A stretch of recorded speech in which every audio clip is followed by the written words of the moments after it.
नमस्कार साथियों, मैं अविनाश दास रेशनल कबीर यूट्यूब चैनल में आप सबका हार्दिक स्वागत करता हूं।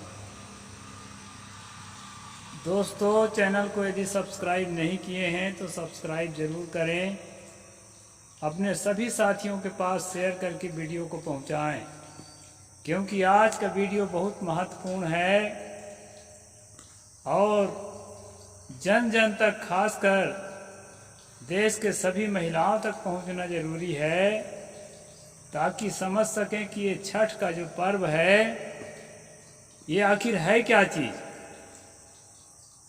दोस्तों, ये छठ का पर्व जो है बिहार से निकल करके आया और सभी प्रांतों में प्रायः हिंदी बेल्ट में इस पर्व को मनाया जाता है। ये पर्व क्यों मनाया जाता है, इसके बारे में बहुत तरह की कहानियां हैं दोस्तों। एक कोई छठी माई है, तो वो छठी माई, वैसे छठ जो है षष्ठी, सूर्य षष्ठी बोलते हैं इस तारीख को। छठी देसी भाषा में, देहाती में आज के तिथि को, हिंदी के तिथि को छठी बोला जाता है।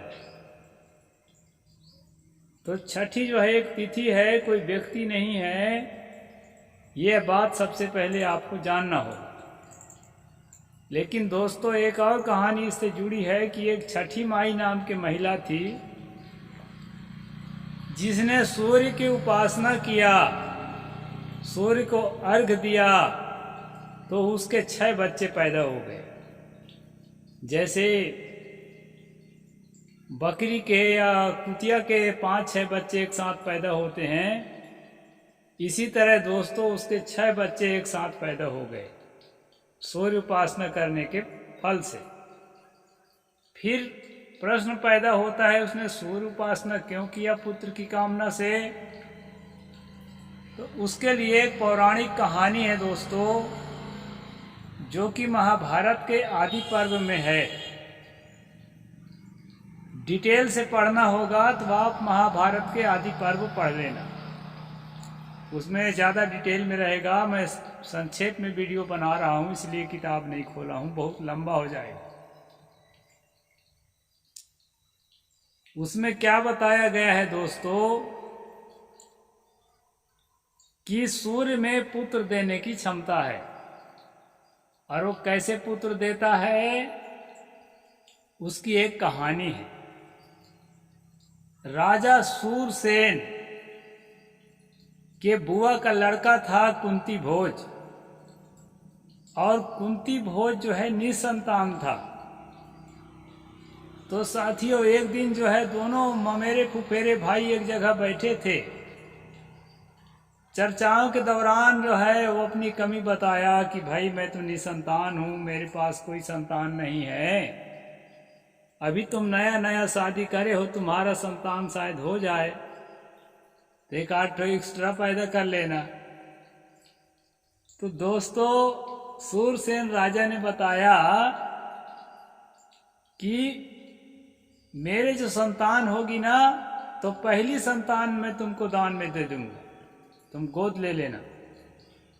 तो जब सूरसेन को पहली संतान कन्या हुई, तो कन्या का नाम रखा गया पृथा कुमारी, और उस पृथा कुमारी को कुंती भोज को दान में दे दिया, और वो जो है उसको दत्तक पुत्री के रूप में गोद ले लिया, और उस पृथा का नाम कुंती रख दिया गया। दोस्तों, साधु संतों की, ब्राह्मणों की बहुत ज़्यादा सेवा की कहानी महाभारत में, रामायण में या पुराणों में लिखी हुई मिलेगी आपको। तो महाभारत में भी साधु सेवा और ब्राह्मण सेवा की कहानी है। तो साथियों, जब दुर्वासा नाम का एक ब्राह्मण राजा कुंती भोज के यहाँ अतिथि के रूप में आया और कहा, भाई मैं यहाँ कुछ दिन तक ठहरना चाहता हूँ। तो राजे रजवाड़े हैं, क्या कमी है घर में? तो साथियों उन्होंने कहा ठीक है महाराज, ठहर जाइए, जितना दिन मन करे उतना दिन ठहर जाइए, जो सेवा बन पड़ेगी वो सेवा यह दास करेगा। और जो है वो ठहर गया, उसको बोला कि मैं कुमारी कन्या के हाथ के रोटी पानी खाता पीता हूं। तो साथियों मारे श्रद्धा के, मारे आस्था के, मारे प्रेम के राजा कुंती भोज भाव विभोर हो गया और किसी नौकर नौकरानी को न सौंप करके और अपनी कुंवारी बेटी को कहा कि बेटी तुम इस जो पंडित देवता ब्राह्मण देवता है इसको तुम अपने हाथ से रोटी पानी बना के खिलाना, क्योंकि कुमारी कन्या के हाथ के खाने की इच्छा रखते हैं। तो वो जो है ठहर गया दोस्तों, और उसके सेवा जो है कुंती के करने के लिए सौंप दिया गया। कुंती को सेवा करने के लिए सौंप दिया गया। वो बड़े लगन से सेवा करती थी, उसको शिक्षा भी दिया जाता था कि ब्राह्मण की सेवा करने से ये गुण होगा, वो गुण होगा, ये फायदा होगा, वो लाभ होगा, ये सब उसको ब्रेन वॉश किया जाता था। जैसे रामायण में वशिष्ठ के आने पर राम जो है उसको पैर को धो धो के पीते थे, ऐसा अति आदर रघुनायक कीन्हा, पद पखार पादोदक लीन्हा, इस तरह से कहानियाँ जो बताई जाती है ताकि ब्राह्मण के पैर धो धो के आम आदमी पिए। जब भगवान पिए है तो आम आदमी की बातें नहीं है पीने का, पीना ही चाहिए। ऐसा जो है आदमी को ब्रेन वॉश करने के लिए दोस्तों यह कहानी है कि कुंती को जब ब्रेन वॉश किया गया तो वह जो है सेवा में जुटी रही, तन मन धन से सेवा करती थी।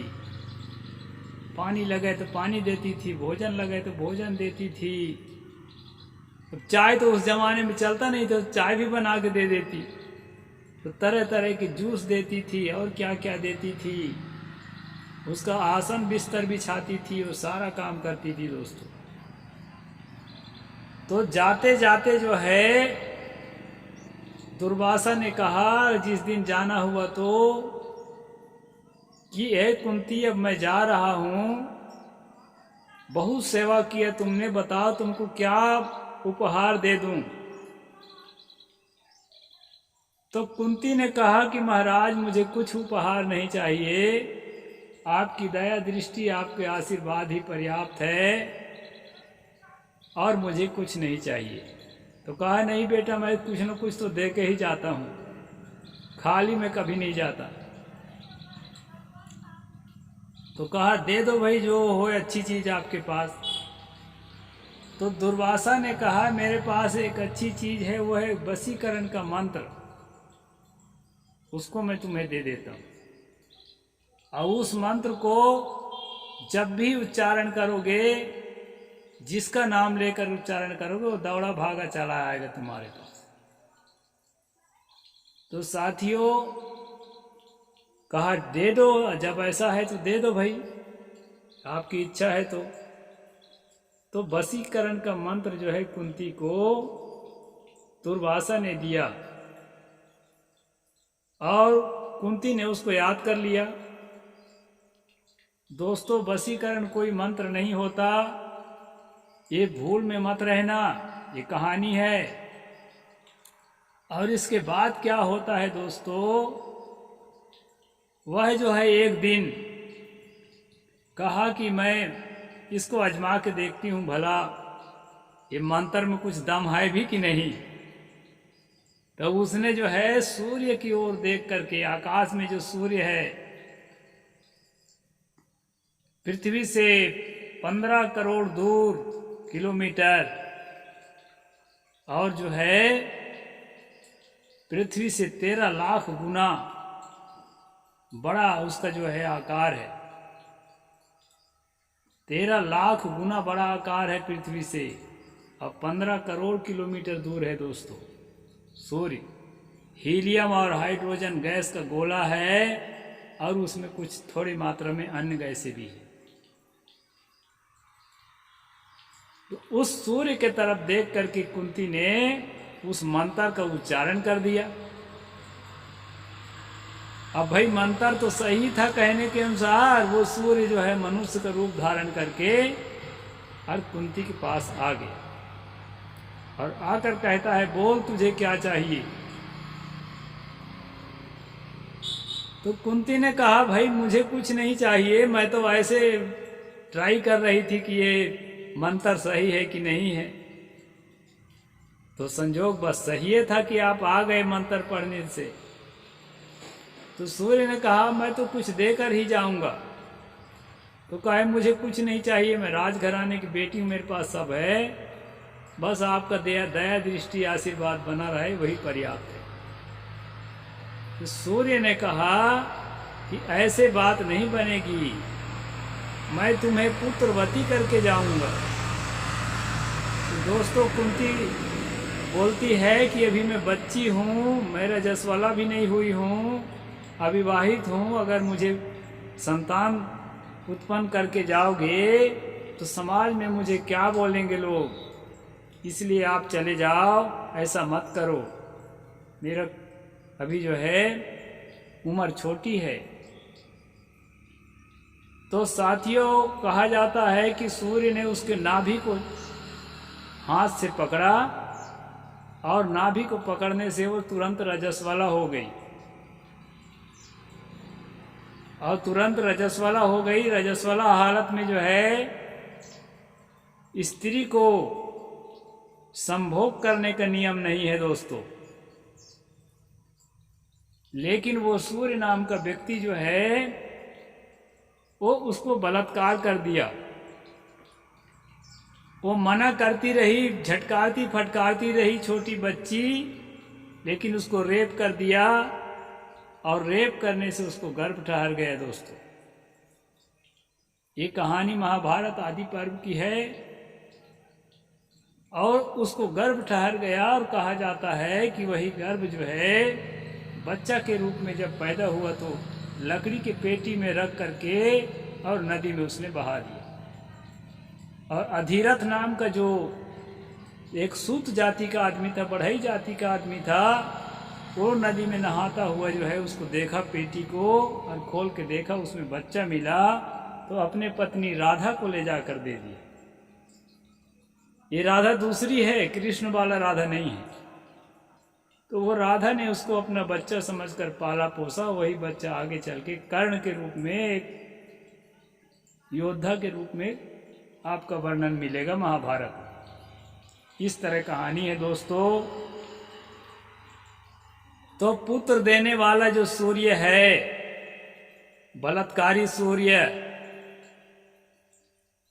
ये आकाश का सूर्य नहीं है दोस्तों। सूर्य नाम का कोई बदमाश रहा होगा या अपने आप को भेष बदल करके मैं ही सूर्य हूं ऐसा कह करके कोई उसके सामने आया होगा, या दुर्वासा ही कपड़ा बदल कर आ गया होगा। ये बलात्कारी होते ही हैं। अभी आपने देखा बिल्किस बानो के बलात्कारियों को आरती उतारा गया, ब्राह्मण जाति के हैं और ये जो है संस्कारी जीव हैं जन्म जन्म के, ऐसे कहने लगे दोस्तों आरएसएस के लोग, बीजेपी के लोग। तो इनके जो है यही हिंदू धर्म है और यही इनके जो है छठ पर्व का महत्व है। तो ये पर्व दोस्तों मेरे ख्याल से बलात्कार को बढ़ावा देने का काम कर रहे हैं। कहानी के अनुसार, महाभारत के अनुसार, एक बलात्कारी की प्रशंसा में, हालांकि ये वाला सूर्य को जो है जल चढ़ाते हैं, जो सूर्य कभी नहीं आता और किसी को बलात्कार नहीं करता क्योंकि वो मनुष्य नहीं है। लेकिन कहानी वाला जो मनुष्य सूर्य है, जिसके आधार पर ये छठ पर्व मनाया जा रहा है, ये छठ पर्व दोस्तों एक बलात्कार की कहानी से जुड़ा हुआ पर्व है और वो भी नाबालिग से, बच्ची से बार बार छटपटाते हुए, मना करते हुए के बाद तो ये किस्से कहानियाँ, ये पर्व और ये धर्म ग्रंथ जो है बलात्कार को बढ़ावा देते हैं, हत्या को बढ़ावा देते हैं। इसलिए दोस्तों मैं कभी कभी सवाल उठाता हूं तो लोग कहते हैं आप हिंदू विरोधी हो। महाभारत के लेखक को कहो ना भाई तुम हिंदू विरोधी हो, क्यों ऐसे कहानी लिख के रखे हो। महाभारत की किताब बेचने वाले गीता प्रेस वालों को बोलो, हमें क्यों बोलते हो। हम तो किसी के विरोधी नहीं है, पढ़ के सुना बस देते हैं। अपने से पढ़ लो, किताब घर में है तो नहीं है तो लाइब्रेरी में जाके पढ़ लो, जो है सो है। तो साथियों इसमें एक बड़ी बात और है, कई दिनों तक जो है पानी नहीं पीती हैं महिलाएं, इससे पुत्र पैदा होगा। दोस्तों पानी नहीं पीने से शरीर में डिहाइड्रेशन हो जाता है, खून गाढ़ा हो जाता है। इसलिए पानी नहीं पीने के लिए तो एक भी दिन का व्रत नहीं करना चाहिए। ये जो है साइंस का कहना है, मेरा कहना नहीं है। और मेरा प्रयोग भी है, बिना पानी के जीवन नहीं चलता, बिना भोजन के चल जाए तो चल जाए, पानी माताओं को जरूर पीना चाहिए।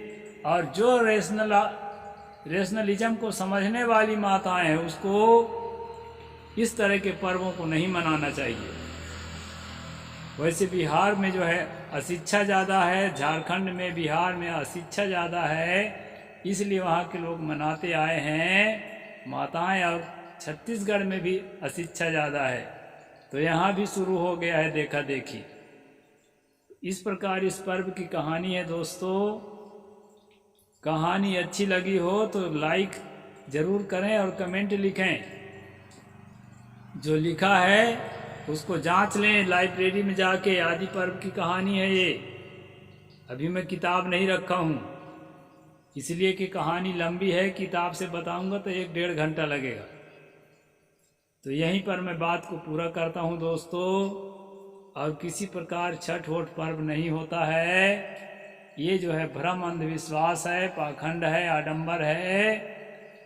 कबीर साहिब ने कहा है अन्न को तजय करे पाखंड, ना तो सुहागन ना तो रंड। यानी अन्न को त्याग करके जो पाखंड करता है वो ना तो परमात्मा को पा सकता है और ना तो वो बिना परमात्मा का है। परमात्मा मतलब आत्मसत्ता, आत्मसत्ता के बिना कोई जिंदा नहीं रहता। तो रंड तो नहीं है लेकिन परमात्मा को नहीं पा सकता है। कौन? जो अन्न को त्याग करके पाखंड करता है। इस प्रकार से गुरु ग्रंथ साहिब में लिखा है ये, तो उसको मैं आपके सामने रख दिया। और जो है महाभारत की ये कहानी है दोस्तों, ऐसी फर्जी कहानियों को कह करके सुना करके बलात्कार को बढ़ावा देते हैं। और बहु बेटियों को जो है ये पंडे पुरोहित लोग बलात्कार करते हैं दोस्तों, ये बाबा ढाबा लोग। इसलिए पंडे पुरोहितों से, बाबा ढाबा से दूर रहें, ऐसी कहानियों से दूर रहें। यही रेशनल कबीर यूट्यूब चैनल का उद्देश्य है। और इस उद्देश्य को जो है आप लोग आत्मसात करें और जन जन तक पहुंचाएं। साहिब बंदगी, जय जोहार, जय भीम, नमो बुद्धाय, जय भारत।